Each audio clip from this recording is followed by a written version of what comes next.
Olá, como vai você? Tudo bem? Meu nome é Roberto Boni Cardoso, eu sou presbítero servindo ao Senhor e eu quero te desejar desde já a paz do Senhor Jesus.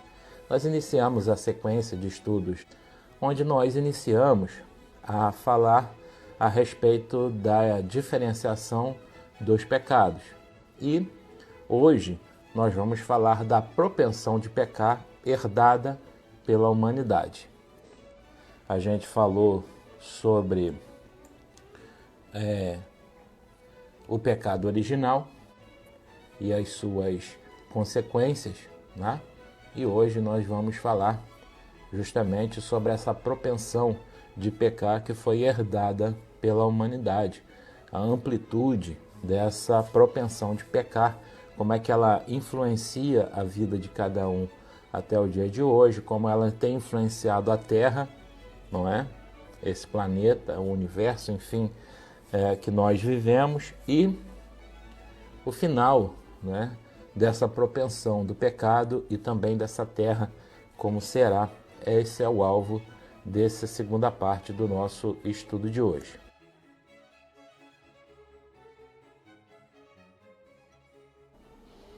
Olá, como vai você? Meu nome é Roberto Boni Cardoso, eu sou presbítero servindo ao Senhor. Nós estamos fazendo um estudo sobre o pecado, diferenciando pecados, e hoje é a terceira parte desse estudo. Hoje nós vamos falar sobre o pecado cometido antes da relação com o Cristo encarnado, né? Antes dessa relação com o Cristo, nós vamos falar abertamente sobre ele. Como textos base aqui, eu peguei vários versículos da Palavra de Deus para fazer embasar realmente tudo aquilo que a gente vai falar hoje. Algumas questões são controversas porque não gozam de aceitação por todas as pessoas, né? O que nós vamos falar hoje. Da minha parte, eu concordo com tudo que eu vou falar, mas eu não sei se quem ouvirá também concordará dessa maneira. Contudo, enfim, é o estudo de hoje que nós vamos trazer, tá bom? Fique com a sua Bíblia aberta, porque nós vamos fazer menção a vários versículos diferentes. Então, eu vou fazer o convite para a abertura da Bíblia nos textos base e vocês vão abrindo um a um, são vários textos, para que a gente possa embasar o estudo de hoje, tá certo?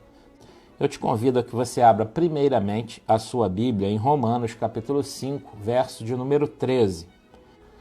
O livro de Romanos 5, verso 13, diz assim: porque até ao regime da lei havia pecado no mundo, mas o pecado não é levado em conta quando não há lei. Agora você abra em Êxodo, capítulo 30, verso de número 10. Uma vez no ano, Arão fará expiação sobre os chifres do altar com o sangue da oferta pelo pecado. Uma vez no ano fará expiação sobre ele. Pelas vossas gerações, santíssimo é ao Senhor. Agora 1 Pedro, capítulo 3, versos 18 e 19.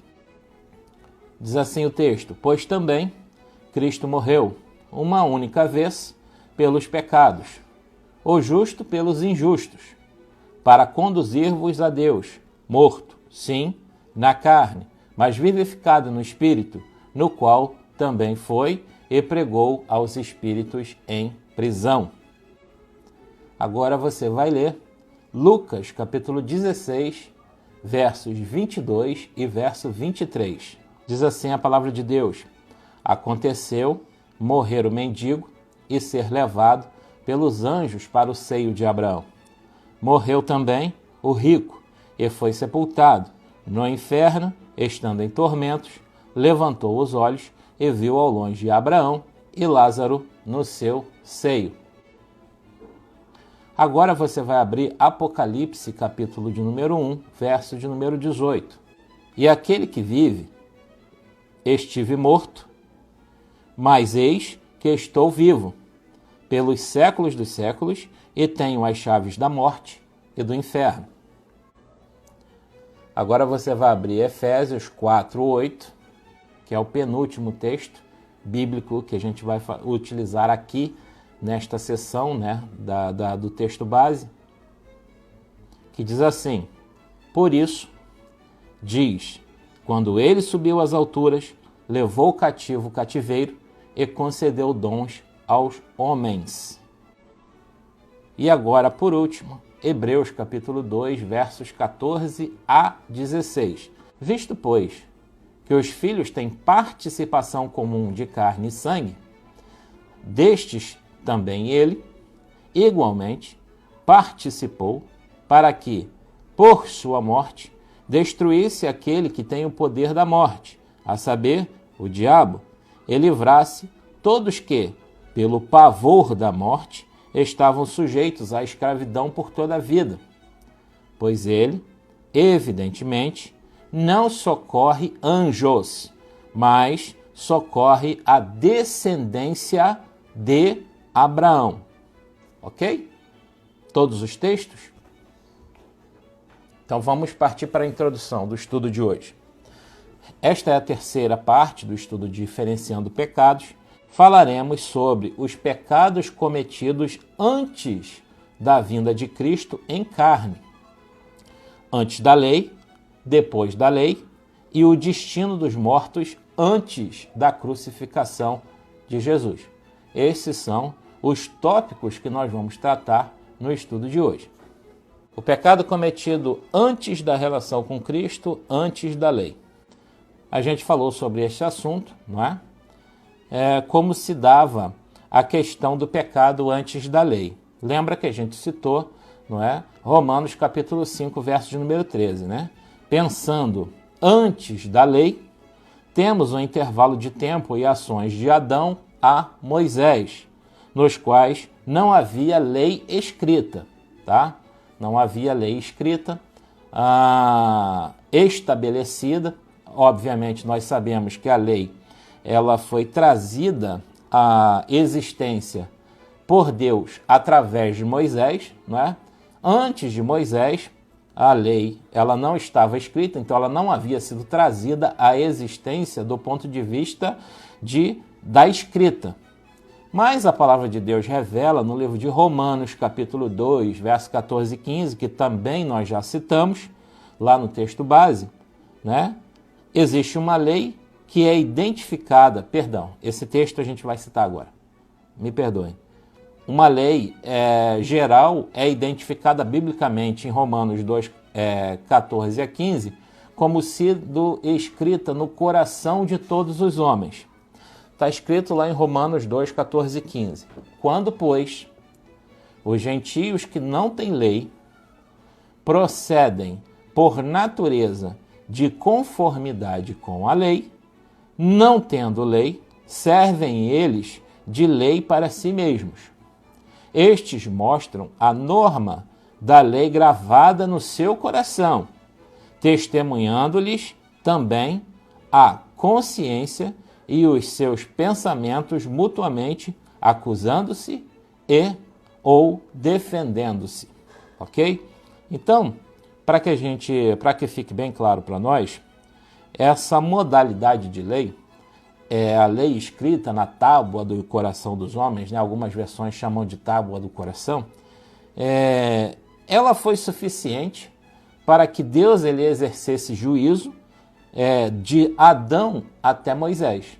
Ela foi suficiente, sobretudo nas penas, né, que foram impostas durante a vida física, né, não a vida espiritual, mas a vida física da população mundial como um todo até Moisés. Então, para aqueles que defendem a tese, não é, de que o pecado ele foi cometido abertamente e que não havia uma punição, ou que pelo fato de não haver lei ninguém deveria ser punido, isso não é verdade. Como a gente viu, o apóstolo Paulo em Romanos, ele cita essa questão, né, da lei escrita na tábua do coração dos homens, e isso foi suficiente para que Deus ele providenciasse juízo, no momento certo, de acordo com as circunstâncias que os atos pecaminosos eles foram cometidos durante esse período até Moisés, ok? Até aqui tudo bem? Então essa modalidade de lei foi suficiente, como a gente disse, né? Para que Deus ele exercesse juízo de Adão até Moisés, sobretudo as penas durante a vida física da população mundial como um todo.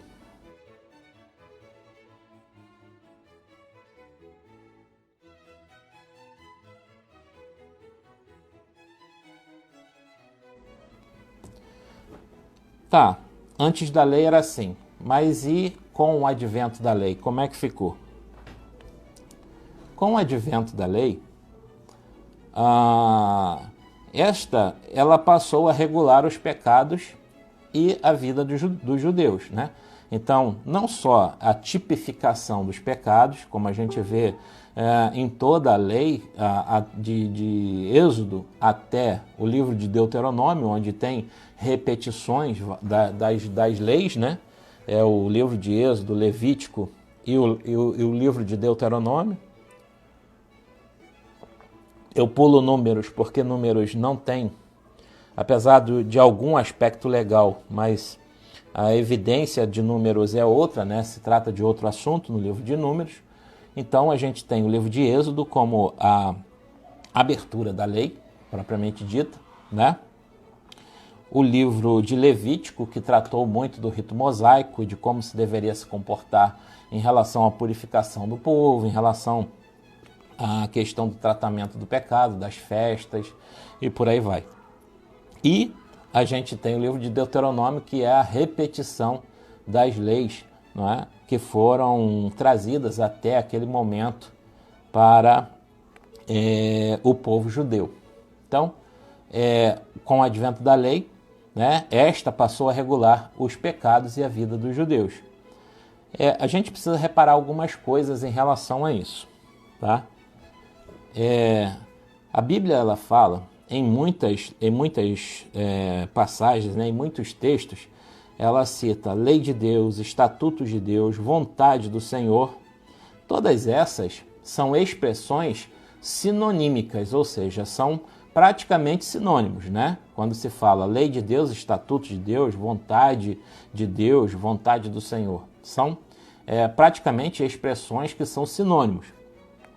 Contudo, a lei que o apóstolo Paulo ele cita como ultrapassada pela nova aliança, não. É importante a gente fazer essa dissociação. Por quê? Porque a gente vê, inclusive no Novo Testamento, né, Jesus e os apóstolos falando que aquele que ama ao Senhor é aquele que segue os seus estatutos, os seus preceitos, né, a sua lei. A questão que se põe é que com o advento da nova aliança, existe uma confusão generalizada em algumas áreas, sobretudo da igreja, no que diz respeito a aquilo que diz, sobretudo o Pentateuco, né, de Êxodo até Deuteronômio, com relação à aplicação prática daquilo que está lá exposto para os dias atuais. Então, assim, nós precisamos entender que existe uma moral judaica, que para nós virou moral judaico-cristã, tá certo? Que regulamenta a nossa vida como cristão, mas também interfere na sociedade. Por quê? Porque essas regras de comportamento moral, elas foram adquiridas pela sociedade desde aquela época e até a contemporaneidade, ou seja, até o tempo de hoje, como sendo um comportamento de certo e de errado. Por exemplo, não assassinar. Um dos mandamentos, né? Um dos ditos 10 mandamentos. Ele, obviamente, no contexto legal mundial, ele é apontado até hoje como sendo algo que deve ser seguido, né? O impedimento ao assassinato, né? outras questões também, né, do Antigo Testamento, sobretudo naquilo que é a legalidade, também são representados e mantidos no Novo Testamento. Então a gente precisa fazer uma dissociação daquilo que caiu em desuso no Antigo Testamento em relação ao Novo, a Nova Aliança. E aí a gente vai falar de, por exemplo, o rito de passagem, né, de um gentio para se transformar num judeu, como é o caso da circuncisão, ou do próprio judeu, não é? Nos seus poucos dias de nascimento, também a circuncisão. E outras questões que envolvem, né, o povo judeu no Antigo Testamento e o povo judeu do Novo Testamento, sobretudo o povo judeu cristão, porque o povo judeu não cristão continuou com as mesmas regras do Antigo Testamento, ok? Então nós precisamos fazer a diferenciação desses temas. Por assim dizer, nós temos que lembrar o seguinte: o Antigo Testamento ele não caiu em desuso, como algumas pessoas muitas vezes falam, né? Se fosse verdade que o Antigo Testamento caiu em desuso, nós que somos cristãos, o que a gente deveria fazer? Está aqui o Evangelho de Mateus. Eu estou abrindo aqui no período interbíblico, né? Aqui, ó, a divisão. Mateus, primeiro livro.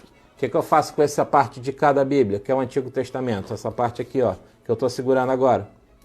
Se tivesse caído em desuso, se não servisse para nada, era só retirar da Bíblia. E eu só sigo o Novo Testamento.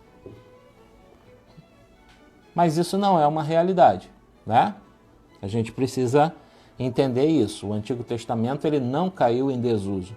O que está efetivamente suspenso, né, é principalmente o rito mosaico e alguns contextos da lei que estão afeitos única e exclusivamente ao povo judeu, ok? Ótimo.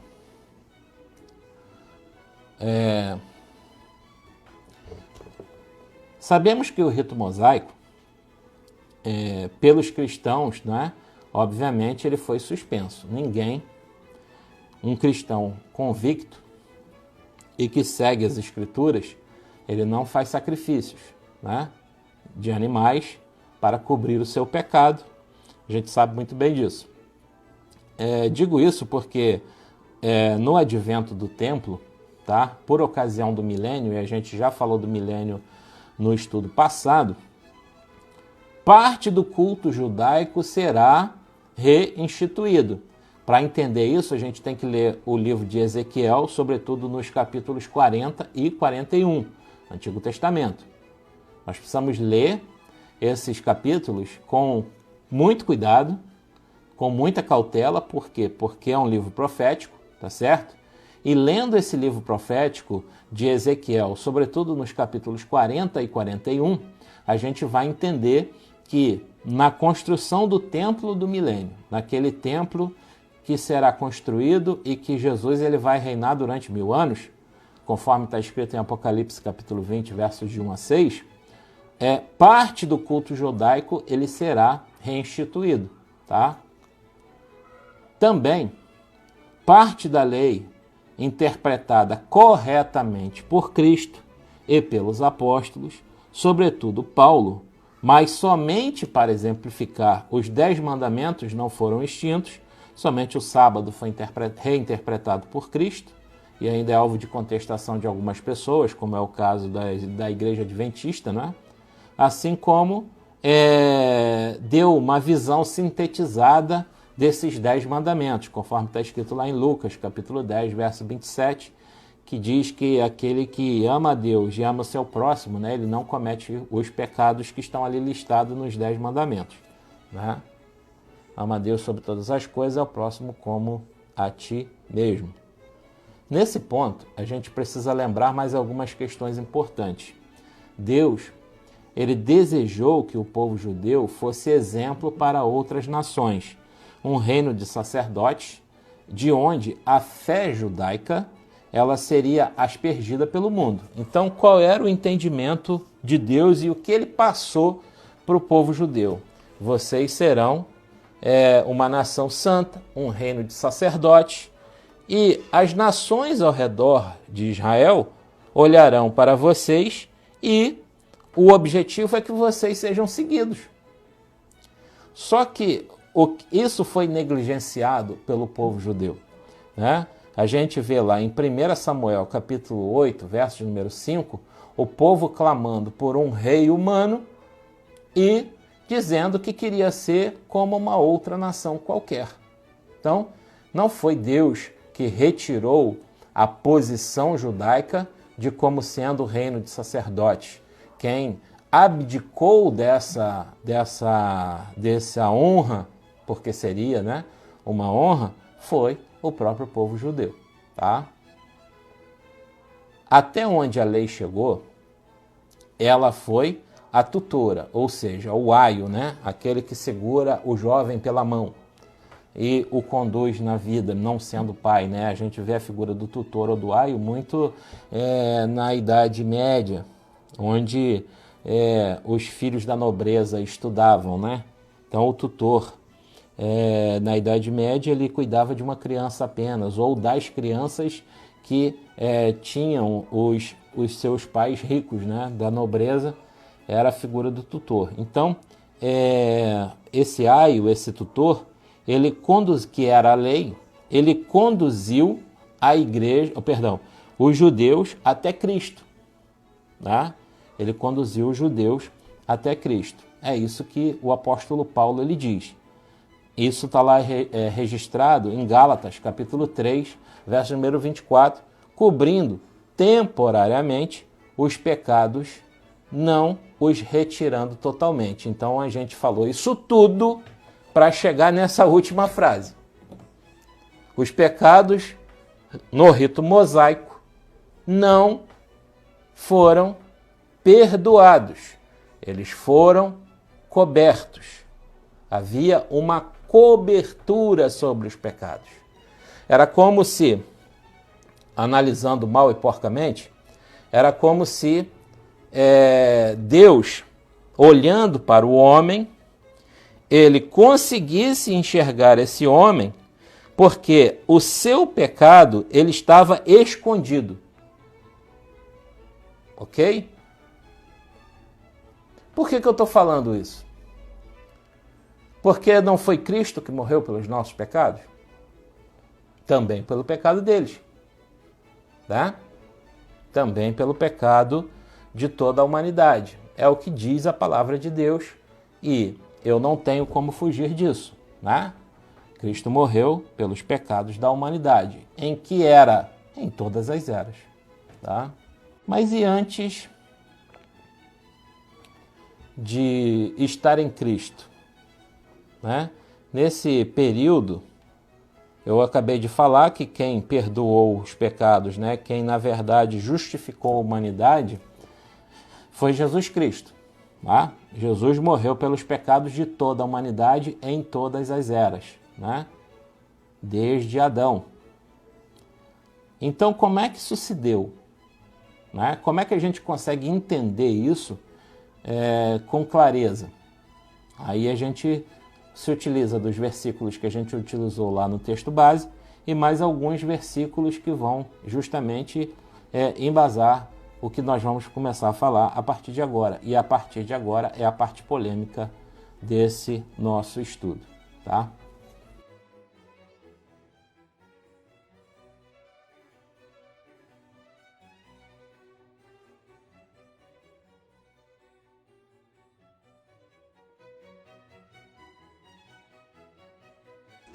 Naturalmente, com o advento de Cristo, né? Cristo nasceu, veio ao mundo em carne, né? Eu digo Cristo nasceu e depois falo isso, veio ao mundo em carne, porque a gente sabe que Cristo, Jesus, é pré-existente à sua encarnação, né? A gente precisa lembrar disso. Cristo, ele já era, né? Antes de vir ao mundo. ele já era o Filho de Deus, ele já era Deus, como nos informa 1 João 5, verso 20, se não me falha a memória. Então, ele já existia. Contudo, e até nós temos, né, aliás, no Antigo Testamento, muitos aparecimentos, né, que são cristofânicos, né, que são entendidos como aparições de Cristo no momento, no Antigo Testamento. Essa cristofania, né, ela é identificável em muitas circunstâncias, né? A gente vai ver que era Cristo quando a gente lê a passagem lá do Antigo Testamento, do aparecimento do dito anjo do Senhor, né? Em comparação com coisas que são faladas no Novo Testamento. Então, Cristo aparecia no Antigo Testamento, contudo, em carne, né?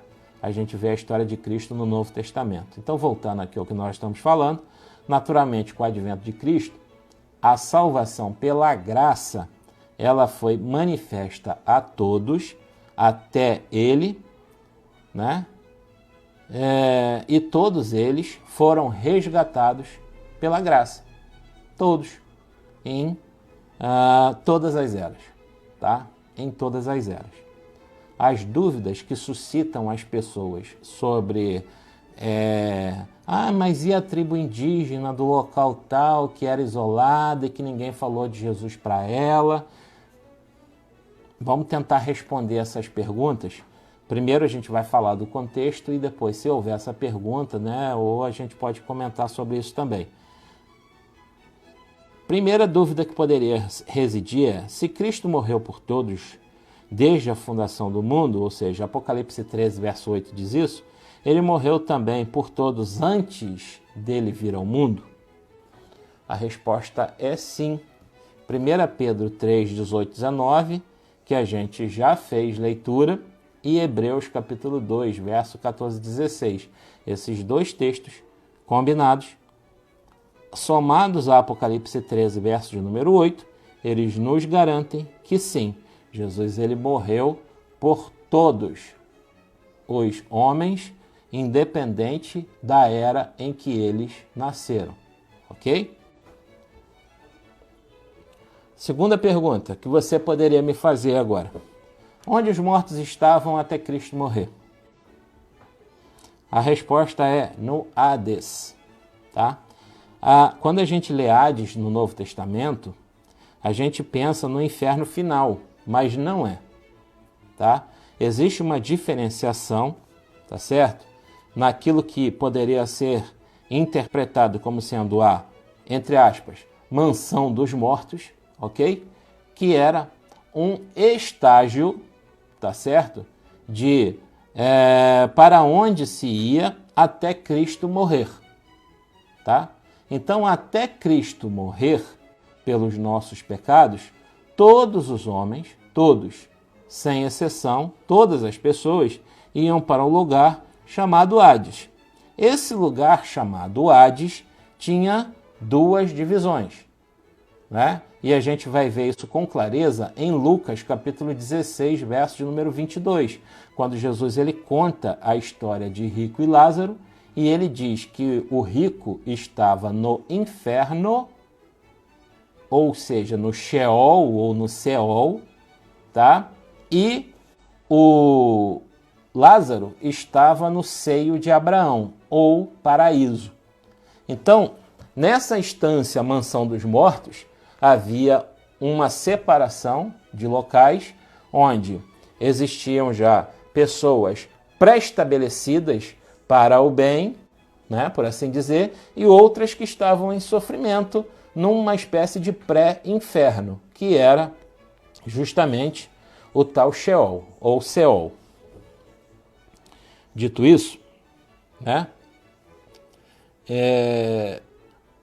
a gente vai ver mais adiante que esse dito inferno, né, e que acabou se continuando, né, como sendo uma espécie de residência oficial de Satanás, ele vai ser lançado no lago de fogo e de enxofre, que está citado no livro de Apocalipse, Quando a gente vai ver lá no final de todas as coisas, a palavra de Deus ela diz que o inferno, tá, e os seus habitantes serão lançados no lago de fogo e de enxofre.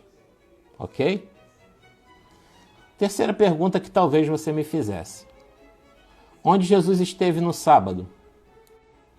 Porque a gente sabe que Jesus, ele expira, né? Ele morre à hora 9 de sexta-feira, né? 15 horas da tarde. E ele ressuscita no primeiro dia da semana, no caso, domingo. Então, nesse intervalo de 3 dias hebreus, né? 3 dias hebreus, porque não são 3 dias completos pela contagem, se a gente for contar 3 dias de 24 horas, né? Mas foram 3 dias hebreus.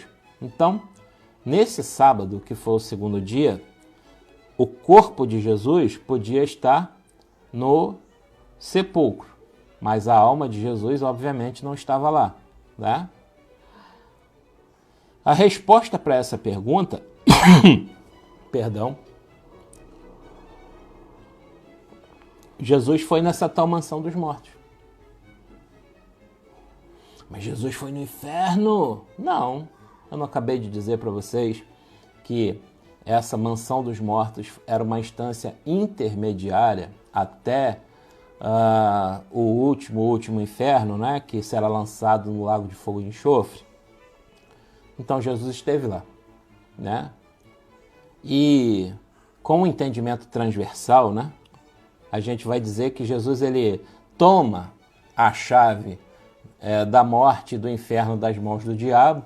Eu falo entendimento transverso porque não existe um texto que diga claramente isso, mas se você entender, né, que essa mansão dos mortos, ela, de certa forma, era controlada, né, por Satanás, que tinha o poder sobre a morte, e aí outros vários textos vêm falar a respeito disso, né? Somando isso a Atos dos Apóstolos, ao livro de Apocalipse, capítulo 1, verso 18, e Efésios, capítulo 4, verso de número 8, você chega a exatamente essa conclusão, né? Ele toma a chave da morte e do inferno, né, das mãos do diabo. Então Jesus ele passa a ser aquele que pode ordenar, tá certo? Recebe todo o poder no céu e na terra. Então ele passa ao direito absoluto de ordenar de acordo com a justiça de Deus, né? Tá lá escrito livro da vida do Cordeiro, não é? Lá no livro de Apocalipse, o livro da vida do Cordeiro passa a ser o livro da vida, né? E quem não está escrito no livro da vida do Cordeiro está fora. Neste sentido, né, Jesus ele é o controlador do último destino do homem de uma maneira completa, né? Sem nenhuma interferência externa. Ele tanto julga para a salvação, quanto ele julga para a perdição, né? Que são os dois caminhos possíveis, né? Ontem, até conversando aqui com a minha esposa, ela estava me dizendo, né, que às vezes as pessoas elas podem vir a ter dificuldade de entender que não existe 3 caminhos. Existe uma predestinação pela presciência que diz que existe o caminho para o céu e o caminho para o inferno. 2 caminhos. Não existe uma terceira via, que seria a neutralidade. Não quero ir para o céu, não estou a fim de ficar adorando a Deus, mas também não quero ir para o inferno, esse lugar de pecador aí, de pessoa, né? Me reconheço como pecador e não quero ir para lá, né? Não existe essa possibilidade. Biblicamente falando, ou você vai para o caminho da salvação, ou você vai para o caminho da perdição. Não tem jeito, né? Então, a palavra de Deus, ela diz o que? Em Efésios capítulo 4, verso 8, esse é o texto muito importante da gente entender, né? Levou cativo o cativeiro. Quem estava no cativeiro cativo? Quem ainda não tinha a possibilidade de adentrar o céu, né? Era justamente quem estava preso no Hades, sendo controlado como mansão da morte, mas não necessariamente adentrando os portões celestiais. Então o que Jesus foi fazer lá? Foi pregar. Foi levar as boas novas de salvação. É isso. E de lá foi retirado aquele que estava cativo. Então, Jesus ele leva cativo o cativeiro, ou seja, aqueles que estavam cativos, ele foi e resgatou. Tá certo? Ou seja, os homens que lá estavam.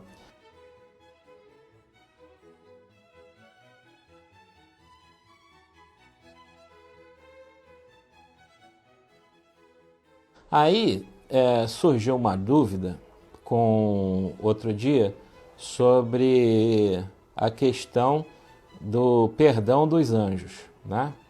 Essa dúvida é muito respondida em Hebreus capítulo 2, versos 14 e 16. Principalmente no final, que nos lembra o escritor aos Hebreus. Pois ele, evidentemente, não socorre anjos. Ou seja, anjos caídos não têm salvação. Tá? No primeiro ou no segundo estudo, nós falamos que os anjos, a medida de purificação do céu foi tomada. Né? Judas, verso 6, né? Só tem um capítulo, né? O livro de Judas, então o verso de número 6 do livro de Judas, ele diz exatamente isso, né? Os anjos que não guardaram seu principado, eles foram condenados efetivamente, e não há o que fazer em relação a eles. E Hebreus capítulo 2, né? Aquele verso finalzinho lá, nos deixa claro isso: anjos caídos não têm possibilidade de salvação. Tá? Então, quem foi que Jesus foi retirar lá do cativeiro? Só quem estava cativo, aqueles que estavam lá no seio de Abraão, aqueles que estavam lá na dependência da morte de Cristo, para poder ganhar a possibilidade de adentrar o céu, como acontece com todos nós a partir do momento que nós aceitamos a Jesus como único e suficiente Salvador. Tá certo? Portanto, né, e já fechando o estudo de hoje, todos os pecados, não importa quais foram, antes de Cristo ou depois, só são remidos na pessoa de Jesus Cristo. E não há outro capaz de conceder ao homem salvação. Tá certo? É isso que diz as Escrituras. Está totalmente alinhado com a palavra de Deus, não é? Eu acredito que não cabe retoques nisso que a gente acabou de falar. Eu poderia voltar e fazer um comentário sobre aquela pergunta que eu fiz. Por exemplo, as tribos indígenas que depois de Cristo vieram a se perder porque ninguém chegou lá e falou a respeito de Jesus, né? Nós somos instados pela palavra de Deus a pregar o evangelho a toda criatura. Está lá no livro de Marcos, capítulo 16, verso número 15. No Antigo Testamento tem um texto em Ezequiel, que eu não estou lembrado agora exatamente onde está, que diz que o sangue será requerido de nós. Por isso essa dita honra que nós recebemos, né, de pregar o evangelho, ela também nos traz uma responsabilidade muito grande. Esse é o primeiro ponto. Então, a você que é cristão, você que já aceitou a Jesus Cristo como único e suficiente Salvador, mas que você ainda não assumiu o seu papel do lado do exército de Cristo, no sentido de pregar o evangelho, no sentido de fazer-se conhecer o evangelho de Cristo, você tem que, uma expressão humana, colocar uma pulga atrás da orelha. Né? Porque não para a sua condenação eterna, mas, né, contará contra, na hora do seu julgamento, o fato de você não ter se disposto para pregar o Evangelho de Cristo. Né? Então, é importante que nós venhamos a nos dispor para fazer esta obra, para participar dessa obra, que é uma obra maravilhosa no sentido de que você resgata o homem do pecado, mas que também você recebe não só galardão, como também não será, de certa forma, punido, por assim dizer, né?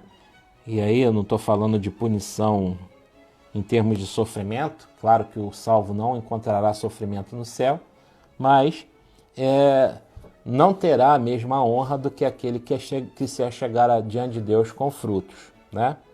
Isso é uma coisa. A segunda coisa que a gente tem que pensar é o seguinte: a história do crescimento demográfico humano, ela tem uma curva muito acentuada quando ela chega no período da industrialização, que começa no final do século XIX e tem o seu ápice, né, agora aqui no nosso tempo contemporâneo, tá certo? Antes disso, você pode pesquisar na internet, você vai encontrar, vou trocar em miúdos depois, tá? Antes disso, você não tem uma curva tão acentuada. O que isso quer dizer?